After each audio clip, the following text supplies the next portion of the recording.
Paano manggising ng batang gala? Say the magic words! China all super cute sa kanyang I woke up like this. Woot woot!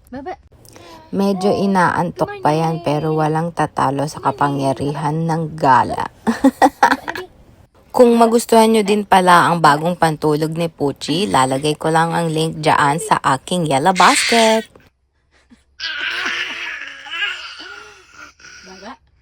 Dahil sanay na si Tarik sa kanyang anti-slip socks, so alam niya na talaga kung ano ang dapat gawin bago maglakad-lakad.